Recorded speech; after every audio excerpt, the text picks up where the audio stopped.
আপনার ওবিএসই নেন না? আসসালামু আলাইকুম। আজকের অনলাইন ক্লাসে সকলকে স্বাগতম। আ আজকে আমরা আ একটি নতুন টপিক নিয়ে আলোচনা করব। আ সেটি হচ্ছে যে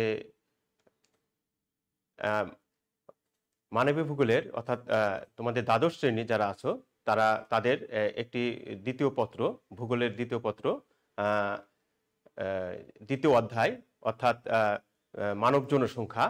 তো মানব জনসংখ্যার একটি গুরুত্বপূর্ণ অধ্যায় এবং এখানে যে বিষয়টি রয়েছে অভিগমন। আজকে আমরা ক্লাসে অভিগমনের কারণ ও অভিগমনের তার কি প্রভাব ফেলে সে বিষয়টা আমরা আলোচনা করব।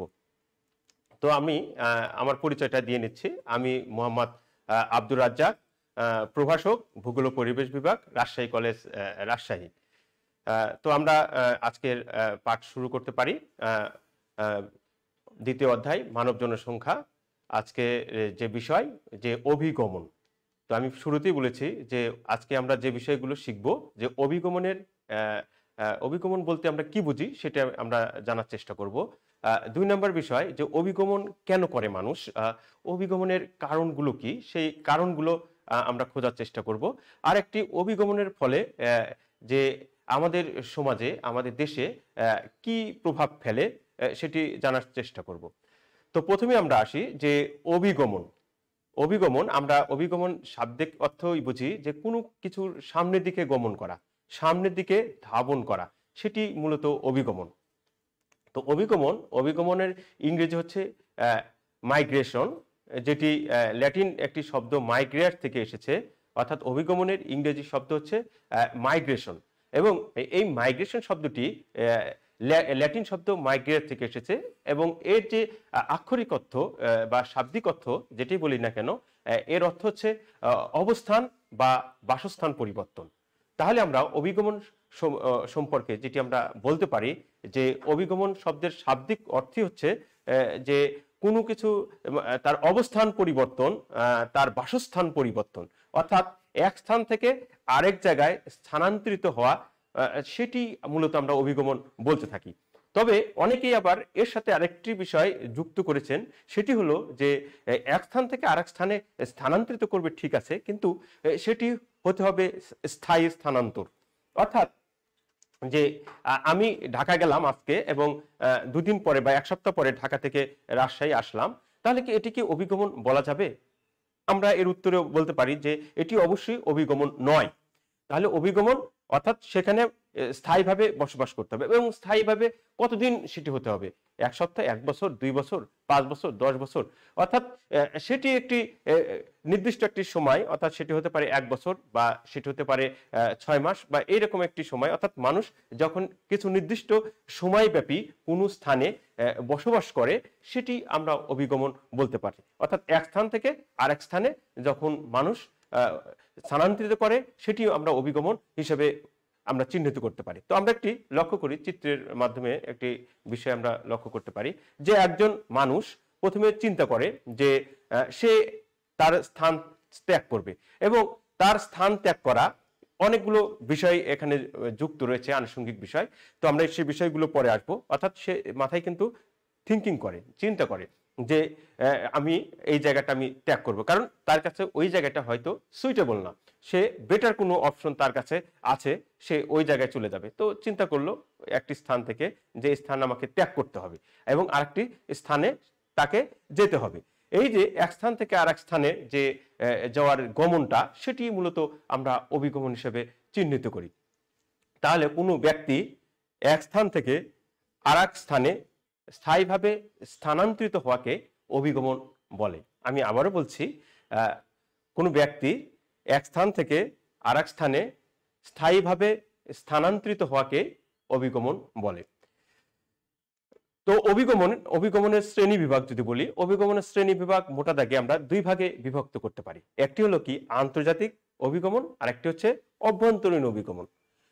একটি হলো ইন্টারনাল অভিগমন আর একটি হলো ইন্টারন্যাশনাল অভিগমন। তো ইন্টারনাল বা অভ্যন্তরীণ অভিগমন আমরা যেটা বলি যে একটি দেশের নির্দিষ্ট ভূখণ্ড বা নির্দিষ্ট ভৌগোলিক সীমারেখার মধ্যে যখন এক স্থান থেকে আরেক স্থানে স্থায়ীভাবে স্থানান্তরিত করবে সেটি আমরা কি করতে পারি, অভ্যন্তরীণ অভিগমন হিসেবে চিহ্নিত করতে পারি। যেরকম আমি বলতে পারি যে রাজশাহী থেকে কেউ যদি চিটাগং বা ঢাকায় বা অন্য কোনো জায়গায় যদি সেই জায়গায় স্থানান্তরিত হয়, তাহলে সেটি আমরা অভ্যন্তরীণ অভিগমন হিসেবে চিহ্নিত করতে পারি। আরেকটি হলো যে আন্তর্জাতিক অভিগমন। আন্তর্জাতিক অভিগমন অর্থাৎ এক দেশ, একটি স্বাধীন সার্বভৌমত্ব দেশ থেকে আরেকটি স্বাধীন সার্বভৌমত্ব দেশে যে স্থায়ীভাবে স্থানান্তরিত যে প্রক্রিয়া বা হয়, তখন তাকে আমরা আন্তর্জাতিক অভিগমন হিসেবে চিহ্নিত করতে পারি। তাহলে অভিগমন আমরা দুই প্রকার হিসেবে বললাম, একটি হচ্ছে অভ্যন্তরীণ অভিগমন, আরেকটি হলো আন্তর্জাতিক অভিগমন।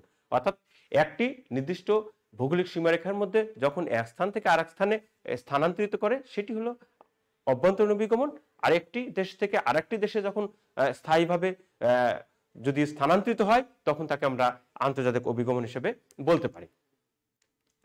তো এটি একটি বাংলাদেশের মানচিত্র, আমরা সহজে বুঝতে পারছি।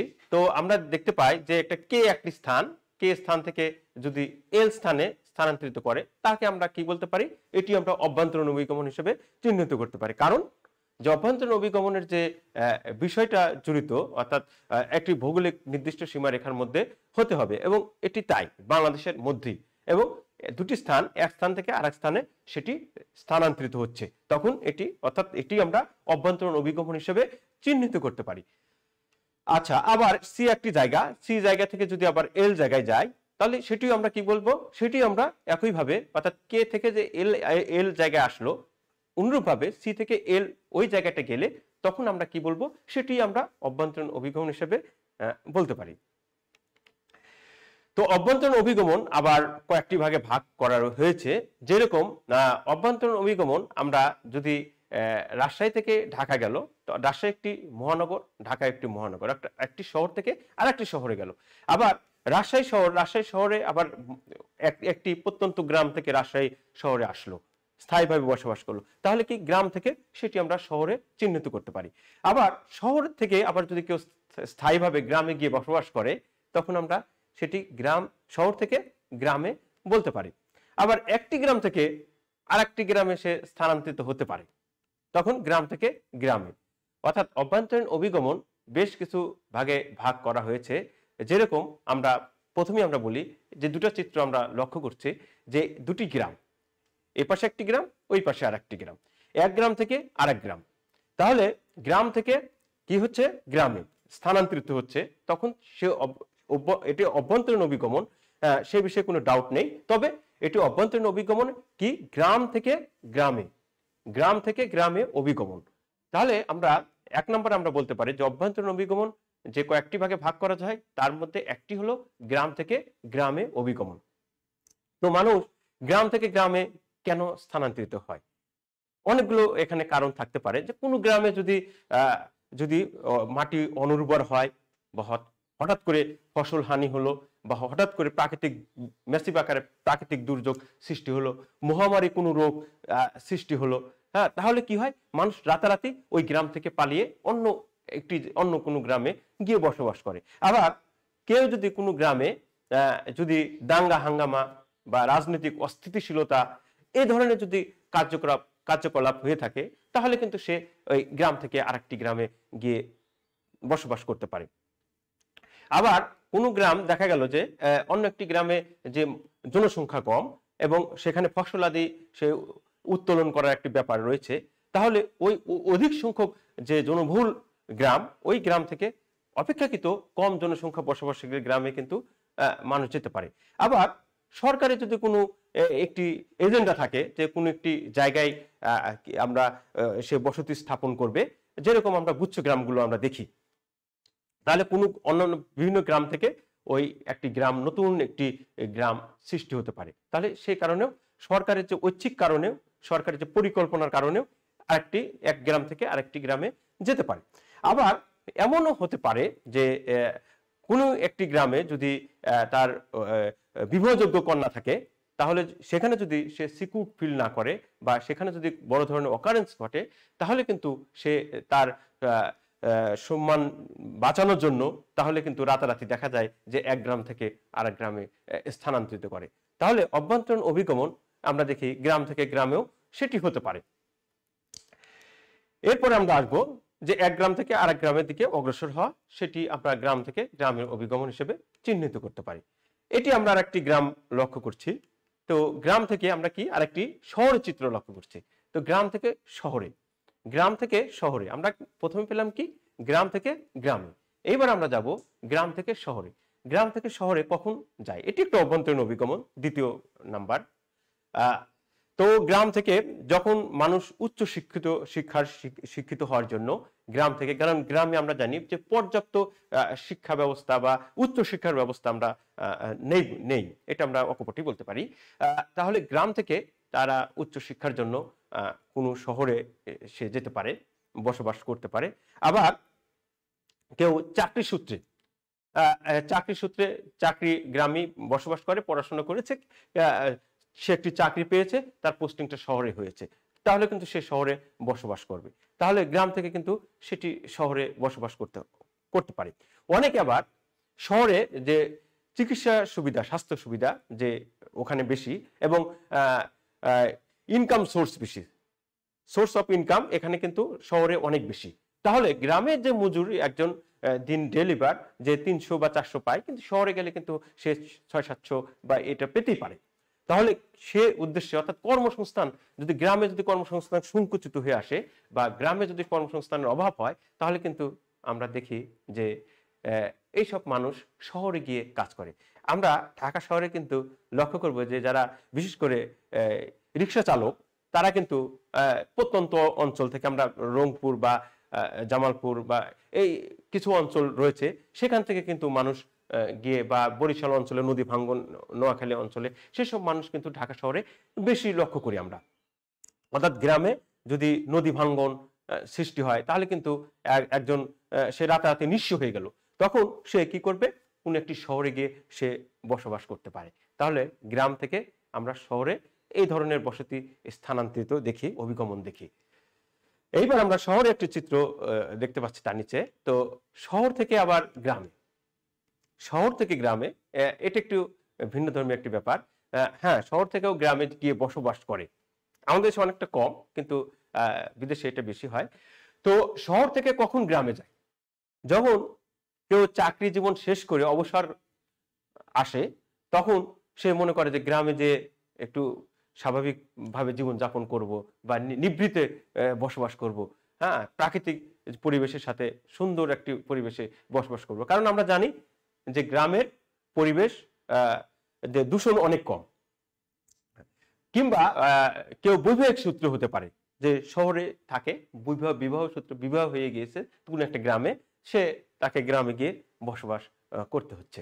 তাহলে আমরা দেখি শহর থেকে আবার গ্রামেও গিয়ে বসবাস করে।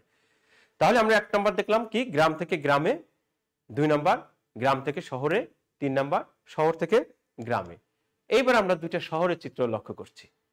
একটি মজার বিষয় যে শহর থেকে শহরে, 4 নম্বর যেটি শহর থেকে শহরে অভ্যন্তরীণ অভিগমনের কথা বলছি আমি। তো শহর থেকে শহরে কিন্তু অভিগমন হয়ে থাকে, এবং এটি অনেক বেশি হয়ে থাকে। বরঞ্চ যেরকম রাজশাহী শহর থেকে যদি কেউ ঢাকা, চিটাগাং বা সিলেট এরকম একটি শহরে গিয়ে কি করে বসবাস করে স্থায়ীভাবে, সেটি শহর থেকে শহর অভিগমন হতে পারে। এটি মূলত চাকরি সূত্রে বেশি হয়। অর্থাৎ আমি রাজশাহীতে চাকরি করছি, 2 বছর বা কিছু চাকরি করলাম, করার পরে আমাকে সরকার মহোদয় যে পোস্টিং দিয়ে দিল, ট্রান্সফার দিয়ে দিল, বদলিজনিত কারণে আমাকে ঢাকা গিয়ে বসবাস করতে হচ্ছে। কিংবা কেউ রাজশাহীতে পড়াশোনা করলো, পড়াশোনা শেষ করে পরে সে চাকরির খোঁজার ক্ষেত্রে সে মনে করলো যে ঢাকাটা আমার জন্য বেটার, কিন্তু ঢাকা গিয়ে সেটি বসবাস করে। অর্থাৎ একটি শহর থেকে যখন সে অন্য একটি শহরে সুযোগ সুবিধা বেশি অনুভব করবে বা প্রয়োজন মনে করবে, তাহলে কি হয়, শহর থেকে শহরে হতে পারে। আবার কোন একটি রোগ দেখা গেল যে সে আরো এটি ক্রিটিক্যাল রোগ, মনে হচ্ছে যে শহরে সেটি সম্ভব না, আরো উচ্চতর চিকিৎসা ক্ষেত্রে সে অন্য একটি শহরে গিয়ে স্থায়ীভাবে বসবাস করতেও পারে। বা উচ্চ শিক্ষার কারণে আমরা দেখি মেডিকেলে কোনো জায়গায় পাশ করলো, মেডিকেল পাশ করার পরে সে আরো উচ্চ শিক্ষার জন্য ঢাকায় গিয়ে পিজি বা অন্যান্য প্রতিষ্ঠানে, বঙ্গবন্ধু মেডিকেল ইউনিভার্সিটি, সেখানে গিয়ে কিন্তু সে পড়াশোনা করার সুবাদে সেখানে বসবাস করে। তাহলে আমরা কি করি, শহর থেকে শহরেও আমরা বসবাস করা, সেটি আমরা লক্ষ্য করলাম। তাহলে গ্রাম থেকে গ্রামে, গ্রাম থেকে শহরে, শহর থেকে গ্রামে এবং শহর থেকে শহরে। তাহলে অভ্যন্তরীণ অভিগমন এই 4 প্রকারে আমরা দেখতে পাই। অভ্যন্তরীণ অভিগমন, প্রথমত অভিগমন 2 প্রকার, কি? একটি হলো অভ্যন্তরীণ অভিগমন আর একটি হলো আন্তর্জাতিক অভিগমন। অভ্যন্তরীণ অভিগমন আবার কয় প্রকার? 4 প্রকার। একটি হলো গ্রাম থেকে গ্রামে, একটি হলো গ্রাম থেকে শহরে, আর একটি হলো শহর থেকে গ্রামে, আর একটি হলো শহর থেকে শহরে। তো এটি আমরা আন্তর্জাতিক অভিগমনের কথা বলবো, যে একটি জায়গা থেকে আরেকটি জায়গায়, অর্থাৎ একটি দেশ থেকে আরেকটি দেশ যখন কেউ গমন করে তখন সেটি আমরা আন্তর্জাতিক অভিগমন বলতে থাকি। তো আন্তর্জাতিক অভিগমন অনেক কারণ হয়ে থাকে, তো আমরা সে বিষয়ে যাব। অভিগমনের কারণ কি কি কারণ অভিগমন, আমরা কারণগুলো খোঁজার চেষ্টা করব। তো মানুষ অভিগমন করে থাকে। তো একটি আছে চাকুরির কারণে। তো চাকুরির কারণে আমরা দেখি যে আমাদের দেশের যে বৈদেশিক ইনকাম সবচেয়ে রেডিমেড গার্মেন্টসে বেশি। এরপরে যে দ্বিতীয় স্থানে রয়েছে, যে স্থানটা আমরা কিন্তু সবাই জানি, সেটি হচ্ছে প্রবাসীদের প্রেরিত অর্থ, যাকে আমরা রেমিটেন্স বলি। তো বিদেশে কিন্তু অনেকেই গিয়ে বসবাস করছে এবং সেটি একটি চাকরি সূত্রে আমরা বলতে পারি। তো তাদের অর্থ প্রেরিত হয়। তো চাকরির কারণে এইভাবে একটি দেশ থেকে আরেকটি দেশে যেতে পারে, কিংবা একটি অভ্যন্তরেও একটি স্থান থেকে আরেকটি স্থানে যেতে পারে।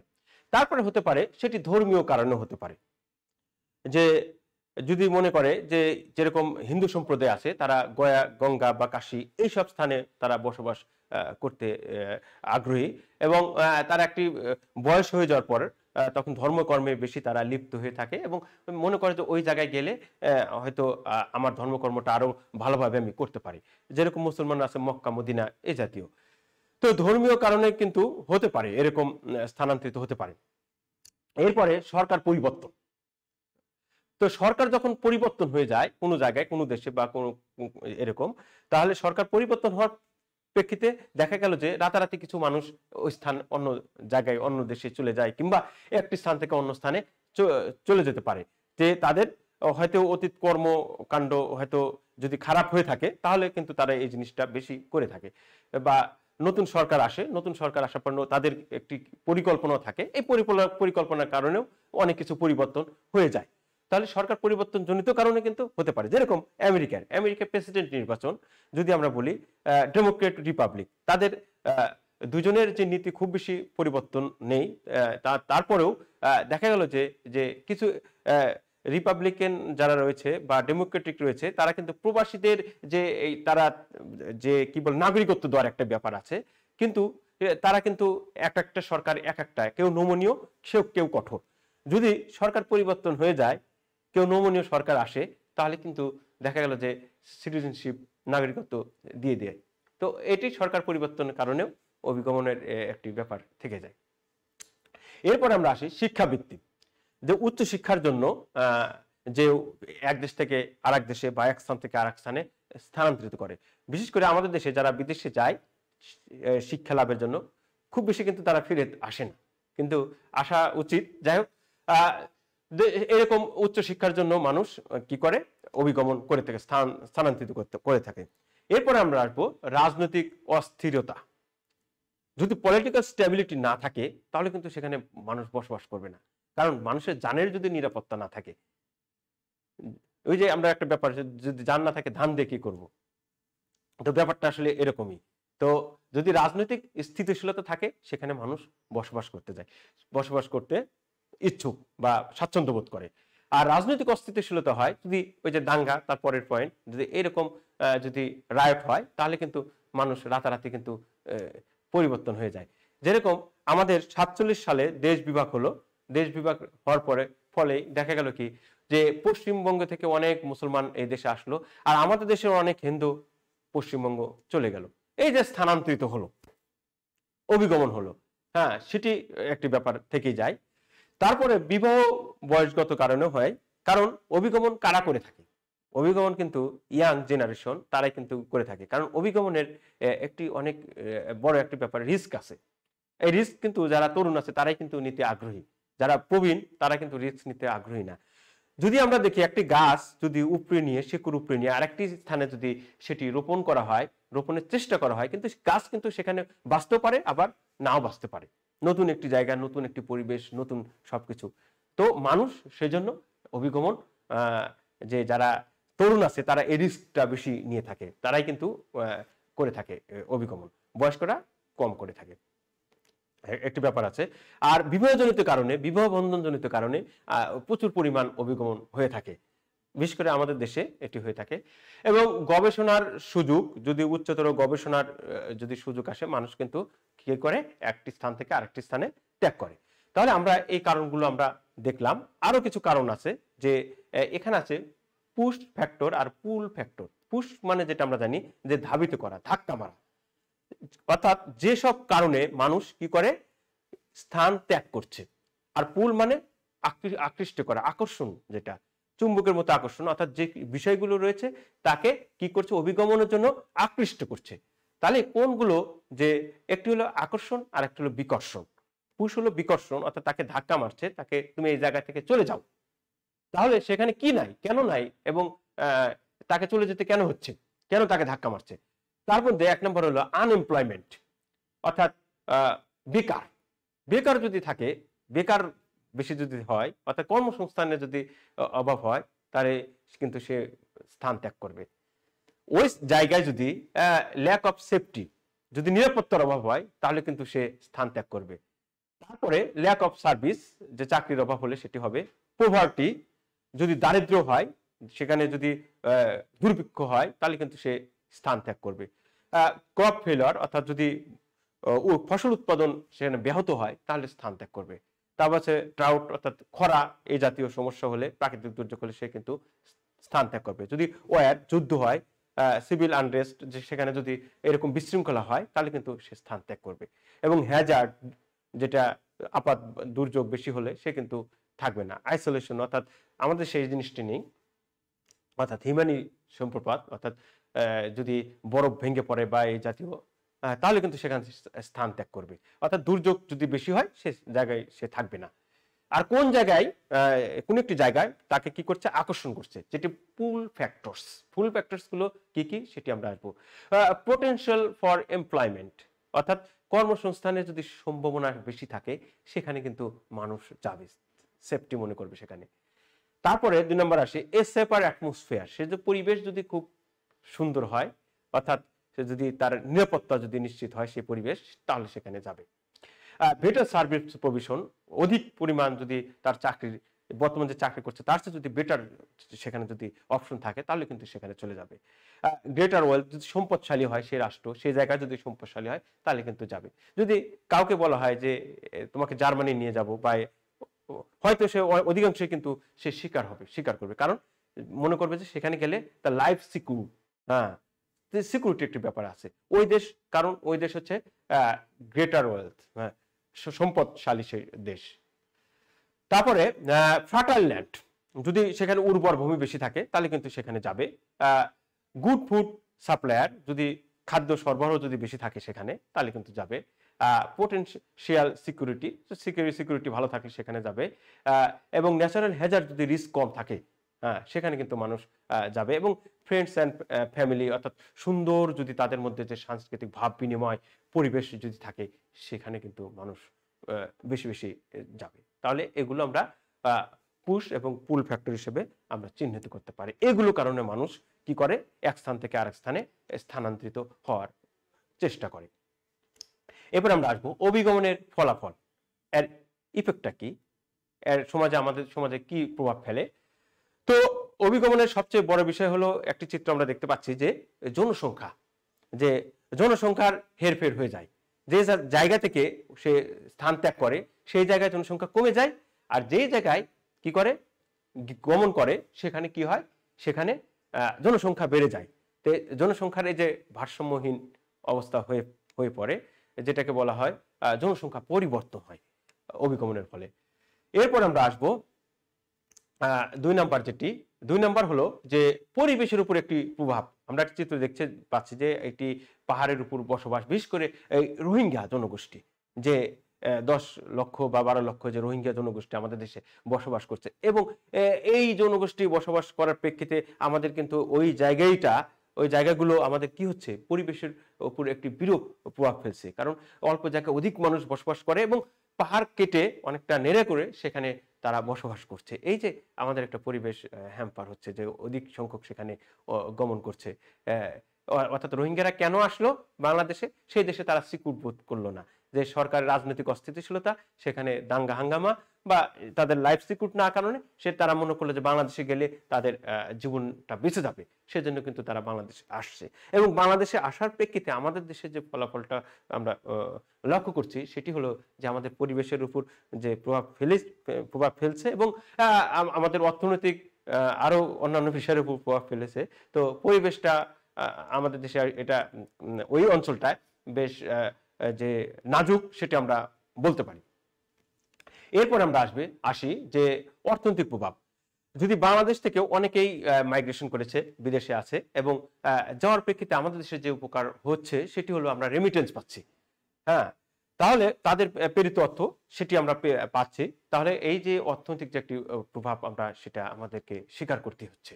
এরপর আমরা আসবো যে চিকিৎসা ক্ষেত্রে, জ্ঞান বিজ্ঞানের ক্ষেত্রে উন্নয়ন হচ্ছে। যার কারণ আমি মাইগ্রেশন করে লন্ডনে যাচ্ছি, সেখানে গিয়ে পড়াশোনা করছি ৩-৪ বছর স্টাডি করে, সেই জ্ঞানটা আমি অর্জন করে আবার এই দেশে ব্যাক করে এবং এই দেশের কি করছে, মানুষের মধ্যে সেটি ছড়িয়ে দিচ্ছি।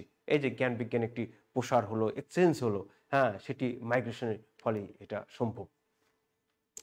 এরপর আমরা দেখি যে সংস্কৃতির উপর একটি প্রভাব ফেলে। বিশেষ করে আমরা লন্ডন শহরের কথা আমি একটু আগেই বললাম। তো সেই শহরে কিন্তু বিভিন্ন শ্রেণীগোষ্ঠী মানুষ, সারা পৃথিবীর মানুষ কিন্তু সেখানে বসবাস করে এবং মানুষ কিন্তু তার যে কাছাকাছি যে ভাবাপন্ন মানুষ কাছে বসবাস করতে কিন্তু পছন্দ করে। যেরকম আমরা লন্ডন যদি দেখি, সেখানে বাংলা টাউন আছে, বাংলা ভাষাভাষী মানুষ সেখানে একটি নির্দিষ্ট জায়গায় বসবাস করে। যদি আমি চিটাগংয়ে থাকি, যদি রাজশাহী বাড়ি আমার, যদি চিটাগংয়ে যদি রাজশাহীর একজন মানুষ পাই, কিন্তু আমার কিন্তু ভালো লাগবে। আমি যদি বিদেশে থাকি, কেউ বাংলা ভাষাভাষী লোক হলে আমার কিন্তু সেটি একটি ভালো লাগার একটা বিষয় থাকবে। হ্যাঁ, আমি ইসলাম ধর্মী, ইসলাম ধর্মী কাউকে পেলে কিন্তু আমার একটু ভালো লাগা থেকেই যাবে। এই যে একটি যে কি বলবো, যে যে সাংস্কৃতিক একটি যে ব্যাপার রয়েছে, এর ফলে বিভিন্ন যে মাইগ্রেশনের ফলে বিভিন্ন অঞ্চল থেকে বিভিন্ন জনগোষ্ঠী এসে একটি স্থানে বসবাস করে, যে জায়গায় বেশি মাইগ্রেশন হয়, সেখানে কিন্তু একটি যে সাংস্কৃতিক একটি জগাখিচুড়ি একটি বিষয় থেকে থাকে। কারণ বিভিন্ন অঞ্চলের যে কিছু নির্দিষ্ট, যে তাদের নিজস্ব কিছু স্বকীয়তা আছে, এই স্বকীয়তা এবং একটির সাথে আরেকটি মিশ্রণ ফলে যে সাংস্কৃতিক যে একটি বিভেদ যে একটি বিষয়, সেটা আমরা কিন্তু বিশেষ করে আমেরিকায় কিন্তু সাদা এবং কালোর যে এখনো সেটি কিন্তু যে সুস্পষ্ট যে চিত্রটা কিন্তু আমরা এখনো দেখতে পাই। অর্থাৎ সেটি একটি সংস্কৃতির উপর একটি প্রভাব পড়ে, সেটি আমরা বলবো। এরপর আমরা আসি যে কর্মসংস্থানের উপর একটি প্রভাব। যে আমাদের দেশে যে গার্মেন্টস শিল্প এটি উন্নত হয়েছে কেন? তার পিছনে সবচেয়ে বড় কারণ হচ্ছে যে এই দেশের সস্তা শ্রম শক্তি, এই যে জনগোষ্ঠী রয়েছে, হ্যাঁ, অর্থাৎ এই কারণে কিন্তু আমাদের দেশে কিন্তু এই গার্মেন্টস শিল্প রাতারাতি গজে উঠছে, অনেক সেটি হয়েছে। এবং এখানে হওয়ার প্রেক্ষিতে যে কি হচ্ছে, মানুষ মাইগ্রেশন করে অন্য একটি জায়গায়, অর্থাৎ ঢাকায় যাচ্ছে, যে কিন্তু অনায়াসে কিন্তু যে কোনো মেয়ে বা ছেলে সেখানে কিন্তু অ্যাক্সেস করতে পারছে, ঢুকতে পারছে এবং তারা কিন্তু অর্থ উপার্জন করতে পারছে। এই যে কর্মসংস্থানের একটি সুবিধা সুযোগ, এটি কিন্তু মাইগ্রেশনের ফলে সৃষ্টি হয়। তাহলে আমরা অর্থনৈতিক প্রভাবগুলো আমরা কিন্তু জানলাম। তো আমরা শেষ পর্যায়ে রয়েছি, একটি নমুনা প্রশ্ন রয়েছে যে আইনাল উদ্দিন নামে এক ব্যক্তি একসময় সিরাজগঞ্জ জেলায় চৌহালি উপজেলায় যমুনা নদীর তীরবর্তী এলাকায় বাস করত। নদী ভাঙ্গনের কারণে এখন তাকে সপরিবারে ঢাকায় একটি বস্তিতে স্থায়ীভাবে বাস করতে হচ্ছে। এইভাবে প্রতিনিয়ত ঢাকা শহরে জনসংখ্যা বৃদ্ধি পেয়ে নানা রকম সমস্যার সৃষ্টি হচ্ছে। এরকম একটা স্টিমুলেট থাকলো, উদ্দীপক থাকলো। তো এখানে একটি ব্যাপার রয়েছে, একটা সিকিউ কোশ্চেন। তো আমরা জানি সিকিউ কোশ্চেনের 4টি অপশন থাকে। একটা হলো উচ্চতর দক্ষতা, আরেকটি হলো অনুধাবন, 3 নাম্বার হচ্ছে প্রয়োগ, আর 4 নাম্বার হচ্ছে উচ্চতর দক্ষতা। তো ক নাম্বার আমরা দেখি, জনসংখ্যা পিরামিড বলতে কি বুঝি? এটি একটি জ্ঞানমূলক প্রশ্ন, 1 নাম্বার। 2 নাম্বার, ভূমিরূপের ভিন্নতায় বাংলাদেশের জনসংখ্যা ঘনত্বের তারতম্য প্রধান কারণ ব্যাখ্যা করো। এটি অনুধাবন একটি ব্যাপার। এক ক এবং খ এর সাথে উদ্দীপকের সাথে সম্পর্ক হতে হবে এমন কোনো কথা নাই বা থাকেও না অনেক সময়। তো গ এবং ঘ এটি উদ্দীপকের সাথে রিলেটেড মূলত। গ নাম্বার রয়েছে উদ্দীপকে কি ধরনের গমনের কথা বলা হয়েছে, অর্থাৎ উদ্দীপকে বলা হয়েছে যে চৌহালি উপজেলায় একটি যমুনার তীরবর্তী অঞ্চল থেকে সে কি করেছে, ঢাকা শহরে গিয়েছে। অর্থাৎ গ্রাম থেকে অভ্যন্তরীণ অভিগমন, এবং শুধু অভ্যন্তরীণ অভিগমন না, অভ্যন্তরীণ অভিগমনের 4টি যে প্রকার রয়েছে তার একটি প্রকার হলো কি গ্রাম থেকে শহরে সে গমন করেছে। এবং কি কারণে গমন করেছে? নদী ভাঙ্গন, প্রাকৃতিক দুর্যোগ জনিত কারণে। তো এইভাবে সে কিন্তু গমন করেছে, এবং এই গমনের কথা বিস্তারিত ব্যাখ্যা করতে হবে। 3 নাম্বার এটি আমরা প্রয়োগ যেটা বলি। আর ঘ নাম্বার উচ্চতর দক্ষতা। আইনালে নতুন বসতিতে কি সমস্যা সৃষ্টি হচ্ছে? যে বিভিন্ন সমস্যা, ঢাকা শহরে সমস্যা, এখানে জনসংখ্যা বৃদ্ধি একটি কথা ইন্টিগ্রেটর দেওয়াই রয়েছে। আরো সেখানে পরিবেশ সমস্যা, যানজট হচ্ছে বেশি, হ্যাঁ, সেখানে খাদ্যর সমস্যা হচ্ছে। এইভাবে কিন্তু আমরা অনেক সমস্যার কথাই সেটি আমরা বলতে পারবো বা লিখতে পারবো। তো এরকম একটি প্রশ্ন সেটি আসতে পারে। তো আমরা শেষে একটু মূল্যায়ন করতে পারি যে 1 নম্বর অভ্যন্তরীণ অভিগমন কত প্রকার ও কি কি, কয় প্রকারের কথা বলেছিলাম? অভ্যন্তরীণ অভিগমন 4 প্রকারের কথা বলেছিলাম। কি কি মনে আছে? মনে আছে তো নিশ্চয় সবার। গ্রাম থেকে গ্রামে, গ্রাম থেকে শহরে, শহর থেকে গ্রামে এবং শহর থেকে শহরে। তো 2 নম্বর আন্তর্জাতিক অভিগমন কাকে বলে? আন্তর্জাতিক অভিগমন, অর্থাৎ আন্তর্জাতিক অভিগমন হলো এক দেশ থেকে আরেক দেশে কোনো ব্যক্তি যদি স্থায়ীভাবে গমন করে থাকে সেটি হলো আন্তর্জাতিক অভিগমন। 3 নম্বর অভিগমনের শব্দের অর্থ কি? অভিগমন ইংরেজি শব্দ কি? মাইগ্রেশন, আর ল্যাটিন এর মাইগ্রেয়ার। আর মাইগ্রেট শব্দের অর্থ কি? যে আবাস বা স্থান ত্যাগ করা, সেটি হলো অভিগমন।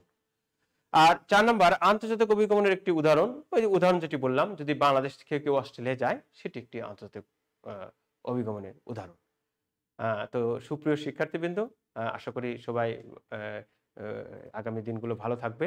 তো এই প্রত্যাশা রেখেই আজকে ক্লাস এখানেই শেষ করছি, সমাপ্ত ঘোষণা করছি। আল্লাহ হাফেজ।